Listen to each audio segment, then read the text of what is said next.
Welcome everyone to Veyt's carbon webinar. I'm Ingrid Søres. I'm the manager of EU carbon analysis, and today I have with me Anders Noring, senior carbon analyst here at Veyt. And today we are looking into the EU 2040 climate target that was proposed on Tuesday. What is the plan and what does it mean for the EU ETS? We have set aside 45 minutes for this webinar. Our plan is to be on time and have time for some questions towards the end of the presentation as well. The recordings will be available for participants after the webinar, so that will be kind of available for Monday. And I think that was it for the practical things. And then if I'm able to switch this. So Veyt, for those that don't know Veyt, we are an independent analytical company. We provide analytical services on low carbon markets.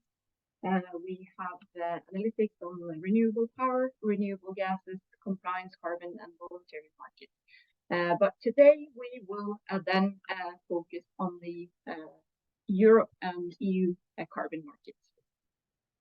The agenda, first we'll kind of say a bit on the 2040, how that's bridging the gap between 2030 and 2050, how we see kind of massive abatement that is needed across the economy, but focus on what the power and industry sectors, and that also that will require quite a massive scale up of carbon capture and carbon removal.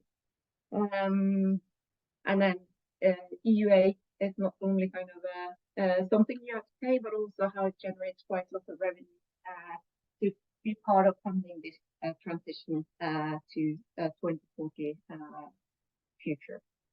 Bit on kind of towards the end, bit on around kind of the climate diplomacy that was proposed, and also what's next, where in the process or how will the process go now. And then I leave the word to Anders. Yeah, thanks, Ingrid. So maybe we'll just start with we'll have a quick refresher what was actually proposed. So there were basically two key documents. There is a number of texts available on the Commission website, but the two key ones are the communication that is addressed to the lawmakers. That's 30 pages. And then there is the 500-page document called the impact assessment, which shows the modeling and the assumptions that the Commission has used for making their scenarios. We'll get back to that more in detail. But the obvious point to make note here is maybe that it's really about finding the most appropriate pathway to reach net zero emissions in 2050. We already have a target for 30 and for 50, so we need to reach that those two targets. The Commission has modeled three main scenarios for that period in question, 31 to 40, and assessed the impacts on climate, economy, social justice, and other factors. And they concluded that the 90% reduction is the best option. So just to underline this, that the existing 2030 framework, the Fit for 55 package, is not up for question. That is, you know, considered rather as the basis for how to model beyond 2030. So, well, as Emil already touched upon, in this scenario, we see really deep cuts across the economy, and most notably in power generation, industry, buildings, and transports, all sectors that are covered by or will be covered by the emission trading.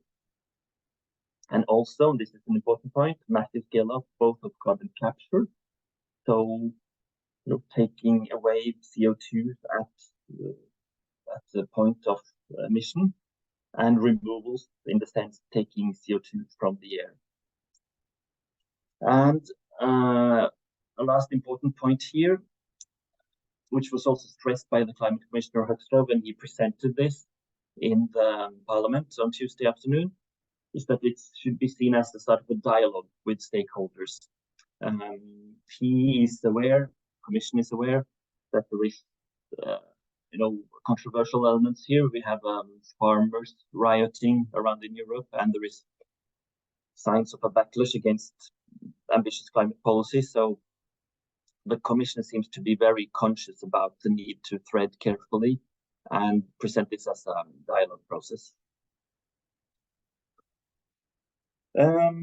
Yes, just to give a little bit of context, in this picture we try to show how the 2040 is maybe a bit self-evident, but it's really the link between what was the missing link between the 2030 and the 2050 targets. So it shows how they are connected, and the white circle here is meant to represent the EU ETS part of the wider climate framework. Is what we want to show by that is how it's just one of several instruments that are that need to be aligned to reach those overarching targets. And I've been receiving suggestions that the sound was not great. Is there any way you can signal to us if you hear me now? Maybe if you could check quickly, Ingvild. Yes, much better. Okay, but then we hopefully will be fine from hence forward then. Yeah, and we are back here. Excellent. So another point to stress here then, this the white circle is the ETS part, and those main targets for 30, for 40, and for 50, they are really economy-wide targets, not for the ETS as such. That part will need to be decided at a later point. So if we get to the next one. Sorry for the small technical difficulties. Yes, so from 30 to 50, that means also from Fit for 55 to need for 90, we put with a question mark. And in this slide, we see the current role of the ETS on the left hand here, how that process to align it to the 55% target played out and led to ETS sectors, taking a relatively bigger part of the burden sharing, a 62% reduction compared to 2005 emissions. And now going forward, question will of course be how to recalibrate the ETS once again to make it fit with 2040 target. That is yet to be decided. And that process will start in 2026. So hopefully we'll have a 2040 target in good time before that, but that's anyway stipulated under the current legislation that the review of the ETS ahead of the next trading period, so 2031 to 40, should start in 2026. And that will involve, all the same difficult questions. What share to be shouldered by ETS sectors compared to non-ETS, and indeed which sectors should be exposed to the existing or new ETSs. And it will also involve other new questions, such as what role can be played by removals? Will there be a way to account for removals in the new framework? So now it's time to visualize what the targets mean for ETS, and for that I turn back to Ingvild.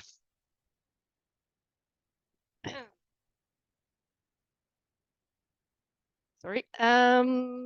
Yeah, so of course, going from 2030 to 2050 or then to 2040 requires quite a steep reduction in emission across the whole economy. The figure on the left is showing kind of the whole economy as such, and the overall EU ETS or the EU's target or proposed target. So the most ambitious one, which is kind of the blue target 3, that's bringing down emissions at a faster pace than the other two to kind of minimize kind of the need of minimize the burden between 2040 and 2050. Of course, that's kind of the whole economy, and we know from before that under the current Fit for 55 framework on the EU ETS, we've seen kind of the cap being adjusted quite steeply compared to the previous rules to meet the 2030 target. And then if we extrapolate kind of or continue with the linear reduction factor, we'll kind of release kind of the last bits of allowances in 2039 with the cap going to zero in 2040. Of course, with a tighter target, and as Anders said from before, the proposal that came out now don't specify kind of the burden on the EU ETS. Historically, the EU ETS or the sectors covered by the EU ETS has taken a bigger burden of the emission reduction that has been needed to reach the targets. And of course, if we have kind of a tighter target, that will also mean kind of a tighter cap for the EU ETS. How that detail will play out, that will kind of be part of the discussions that will kind of be in 2026. But of course, we see from the numbers that is in the impact assessment that quite a bit of kind of the reduction potential happens within the sectors covered by the ETS. So that the ETS, both the ETS 1 and also the ETS 2 that covers buildings and transport, needs to take their kind of quite big share of the burden. That seems to be quite obvious. I don't think we mentioned, but the target 2 is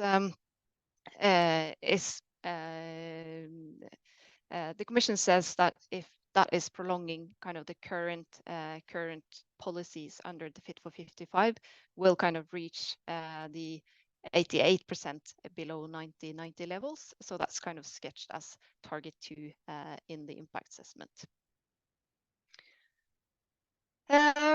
And of course, massive abatement is needed, and there's no kind of sector that will go easy out on this one. It's going to be a challenge. It is going to be a challenge across all sectors. And there are kind of difference in where the emission reduction potential is identified. For the gray bar, we see kind of transport, that's domestic transport within EU. We see that there's the European Commission see kind of potential reducing emissions by 80% from 2030 to 2040. Of course, for the ETS 1 as well, I mean, going into 2030, it's representing less share of the overall emissions, but still are responsible for quite a big chunk of the cuts that is needed for the overall cuts. If we first kind of focus a bit on the power sector and like historic, we have seen emissions dropping quite rapidly, at least in the EU ETS. We've seen kind of that the fair share of emission reduction has come from the power sector, and also going up to 2030, we see kind of a massive decarbonization of the power sector. And then when you look at only kind of the emission reduction potential in the power sector, it's not necessarily as massive. But what is kind of important to highlight is that the emission reduction cuts in the other sectors like transport or industry relies heavily on the available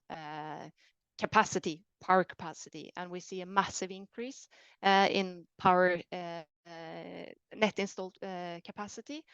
So only from today and up to 2030, which is kind of in the Fit for 55 framework, we need kind of a scale up of 7. But then going from 2030 to 2040, it's a massive kind of 79% ramp up of net installed power capacity within the renewable space.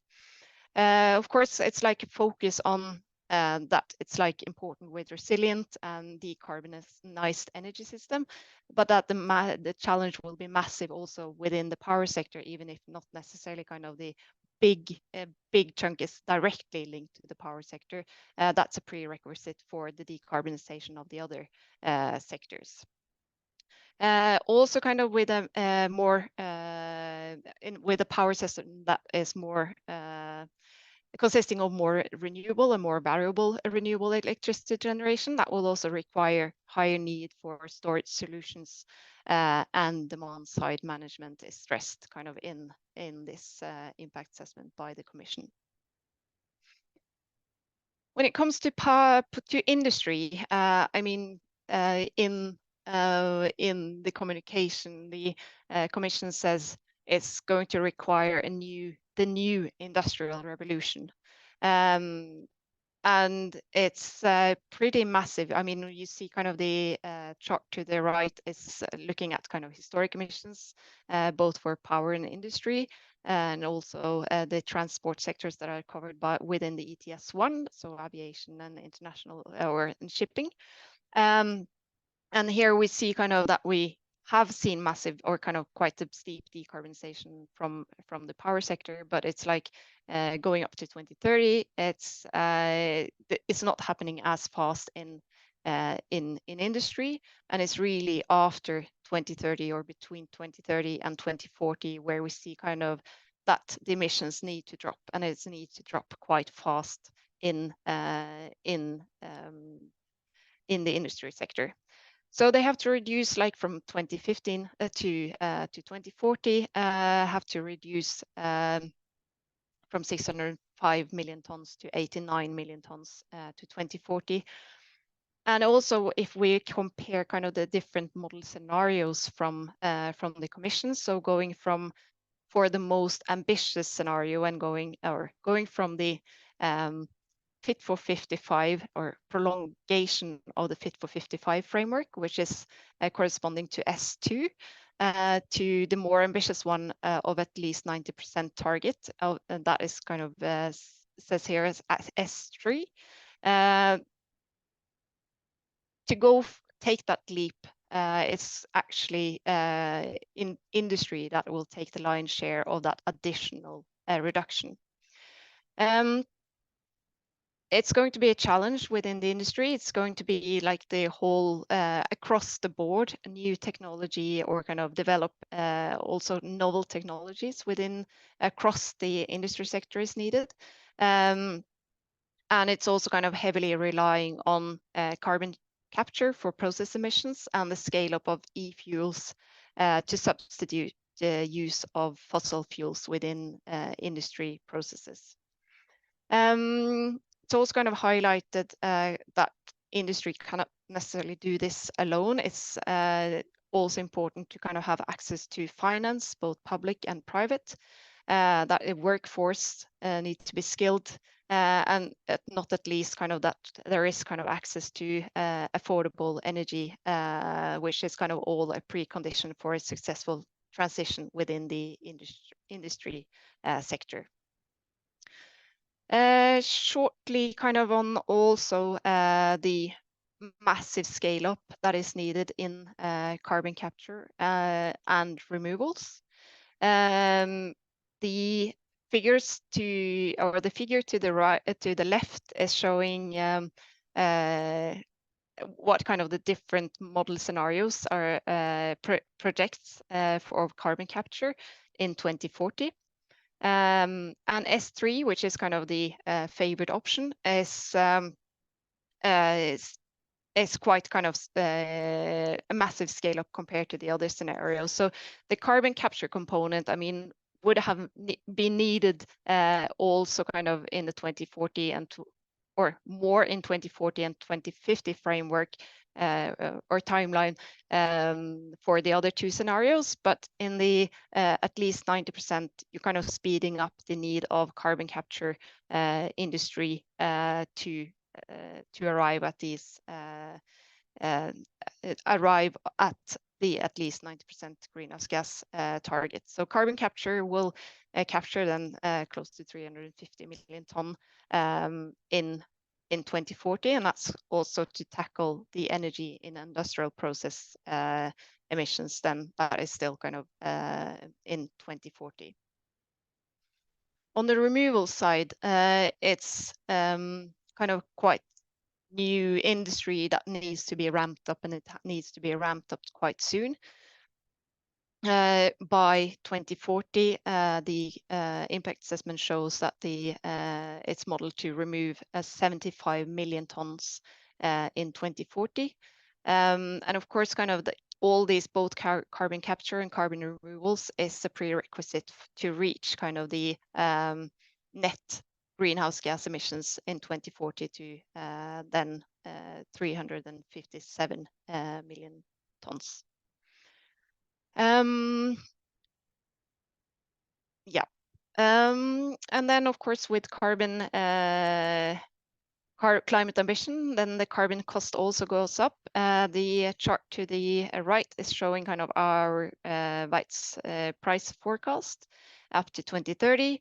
And then in the impact assessment, it's a carbon cost. It's not the model carbon price as such, but it's the carbon cost reflects the marginal abatement cost that is needed to reach kind of the full potential of all abatement technologies and removal technologies in the three scenarios.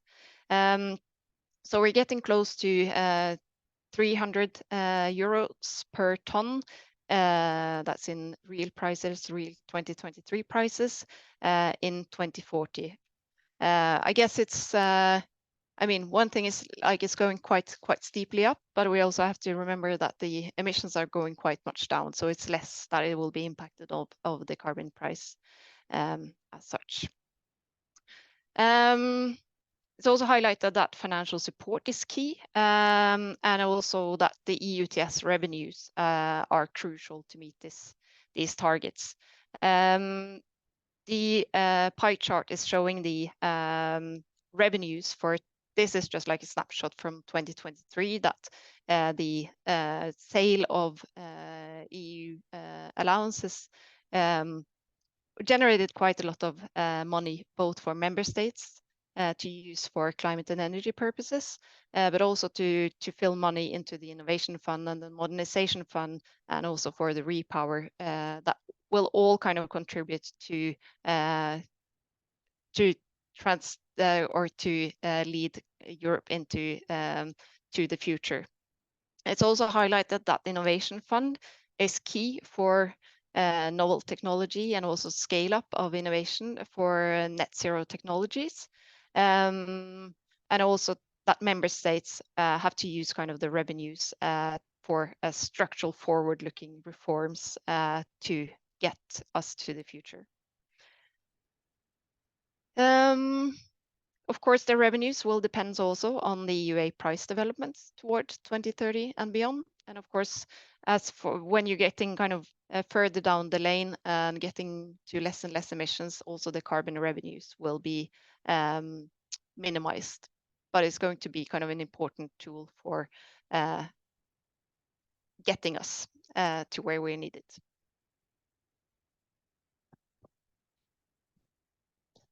Yeah. Then I hope the sound and image is still working.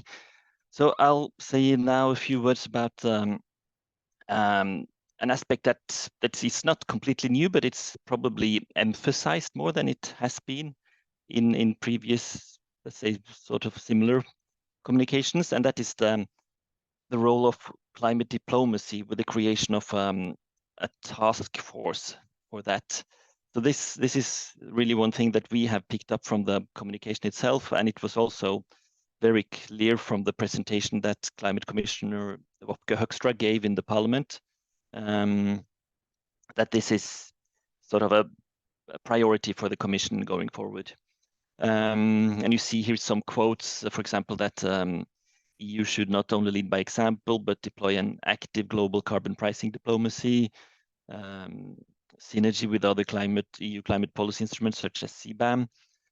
And this, I mean, this stems partly from the realization that the EU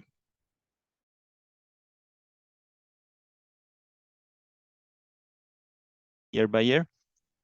So that's one part of it.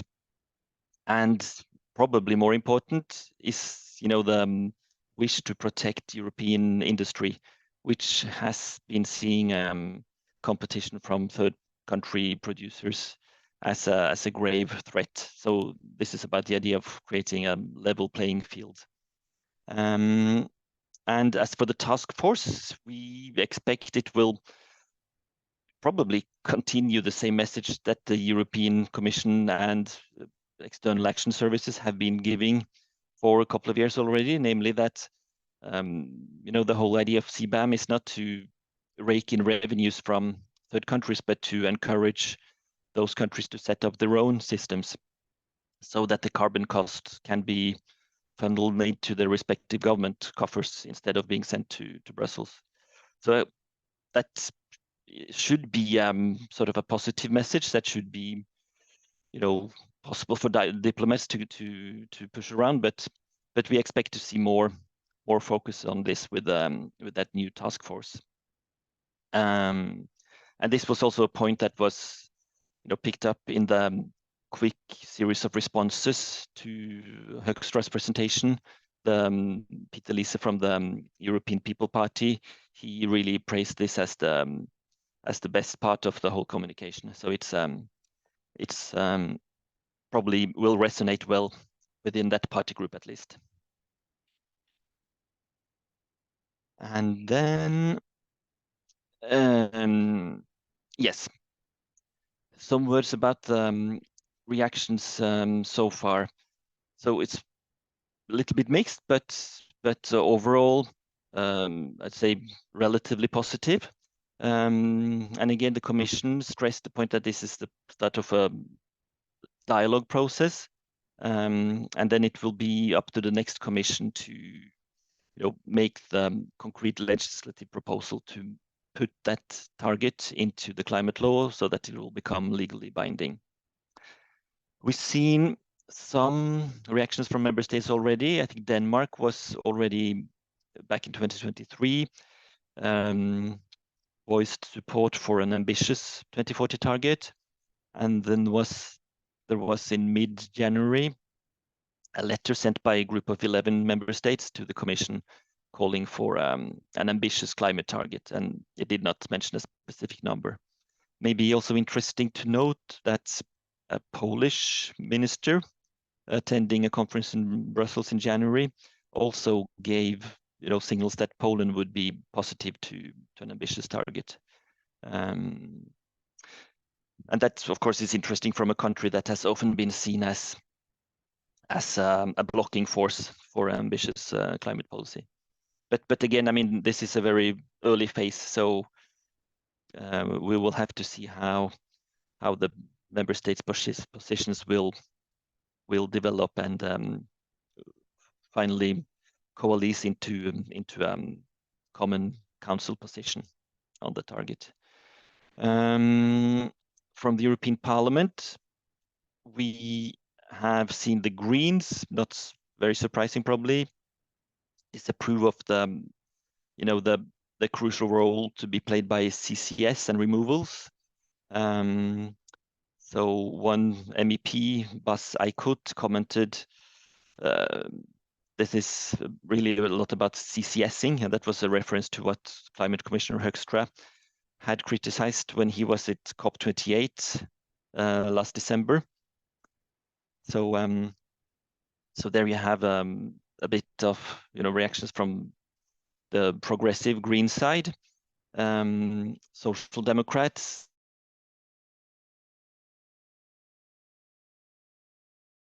elections probably try to balance a little bit their language, so they have opted for wording calling for a strong EU climate policy for 2040. From the EPP, over the last few months, actually, there seemed to be more concern with economy than with adding new climate targets. But the signals on Tuesday was that they will consider the proposal. And as I already mentioned, that they are very fond of the emphasis on climate diplomacy. On the right-hand side here, you see some news stories from stakeholder reactions. Euroelectric and being relatively positive. Eurofair, so the Federation for Steel and Iron Producers, not so enthusiastic. And then let's say yeah, here I get it on my screen as well. A little bit on just the timeline. So now we are, of course, February here. If we take a step back, we see this whole process started in April 2023 with a stakeholder consultation. And the most important part there was probably the input from the Climate Advisory Board, which recommended 90 to 95% pathway for 2040. And that is indeed what seems to have inspired the Commission's choice of the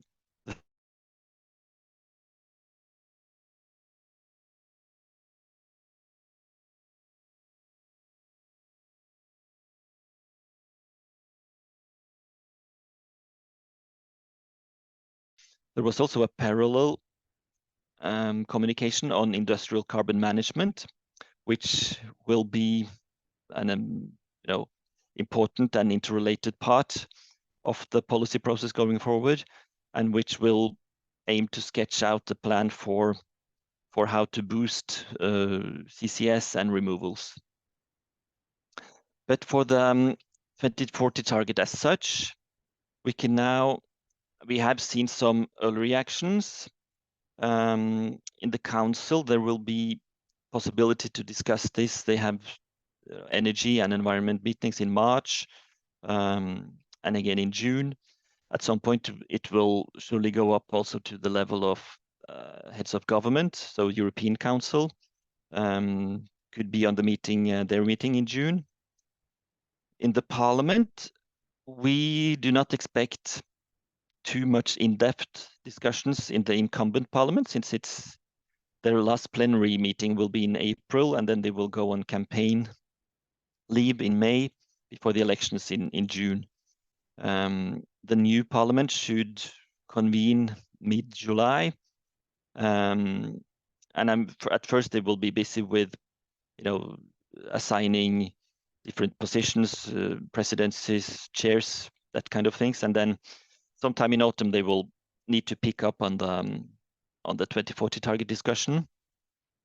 And of course, the hope is to have some clear endorsement by both lawmakers by the end of this year, so that the new Commission can prepare and present a concrete legislative proposal. So I think in an optimistic scenario, that might happen late 2024, and if not, it must be early 2025.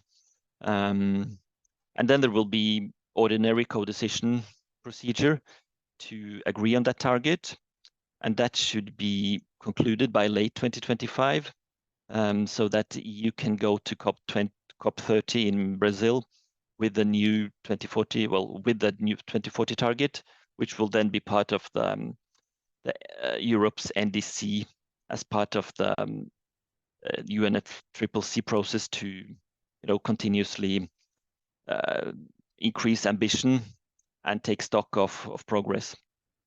So that is a little bit the timeline for the 2040. And then, of course, as we mentioned in the one of the early slides, there will also be a review of the ETS, which will be aligned with that new 2040 target.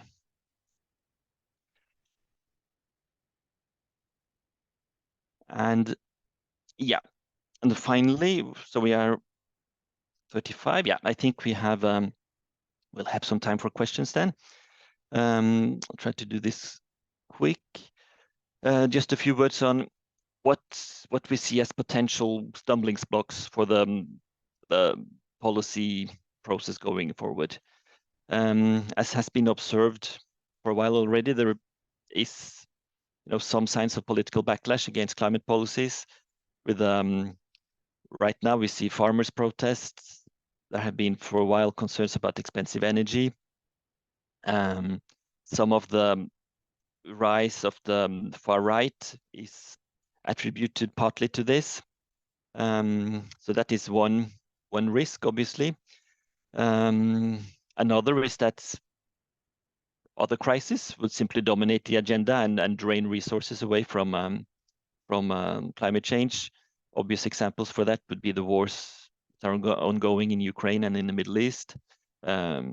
Possibility for migration again to climb up on top of the agenda. And irrespective of all that, the elections for the European Parliament will represent an important step here and raises some very difficult questions with a very likely a shift to the right in the new Parliament. One key question is how dedicated the EPP group will continue to be to climate, because there we have seen very clear signs that they are less enthusiastic. Again, a quick reminder: they have been a crucial part of that wide alliance that when it was needed to decide on the Fit for 55 target and then the implementing policies afterwards. So if they lower their ambition level, it will be potentially significant for what the Parliament will be able to agree on. So yes, we have had relatively wide consensus with EPP and then the Social Democrats and the Liberals in Renew, and often with Greens as the fourth element. There is both a question how the EPP will consider that alliance, and also if those four will actually be in majority, which will of course depend on how much gains the far right will make.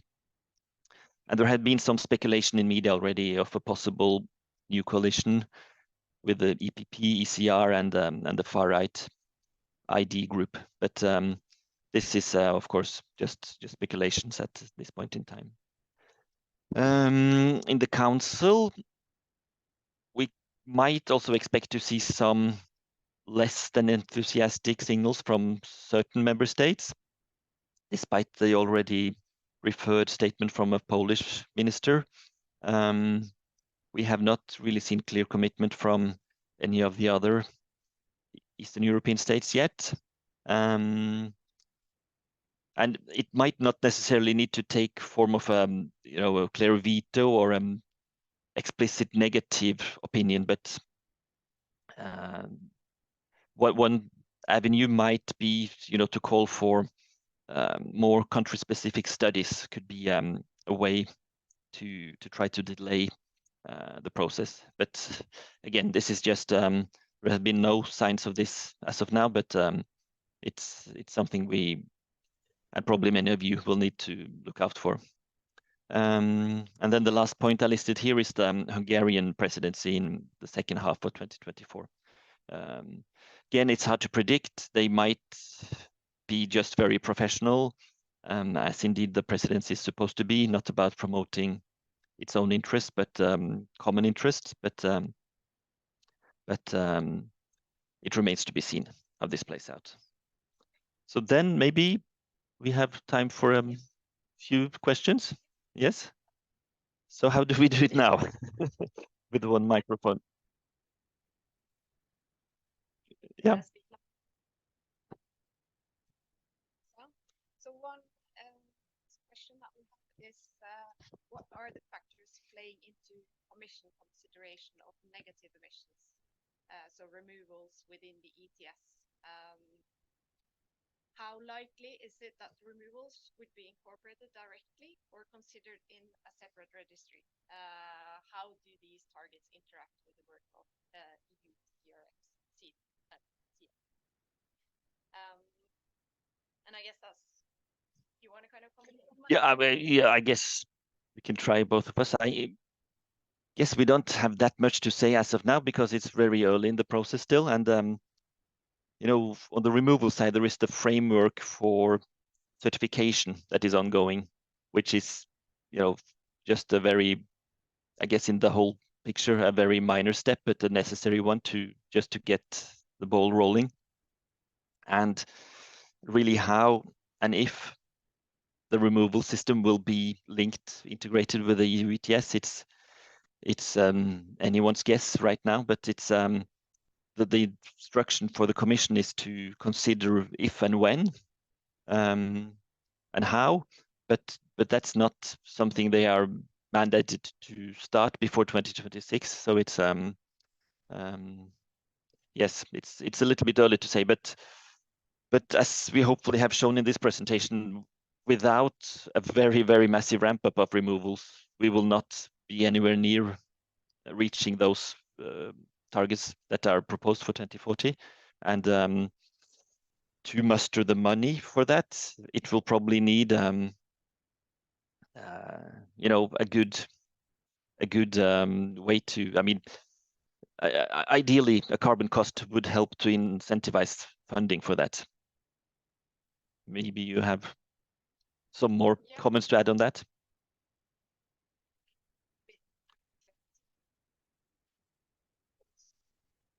And how it potentially can be incorporated in the ETS.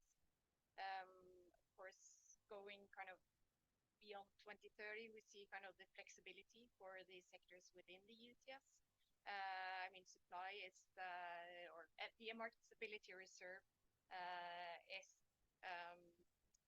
then not kind of it's going to be emptied, and then going forward, it's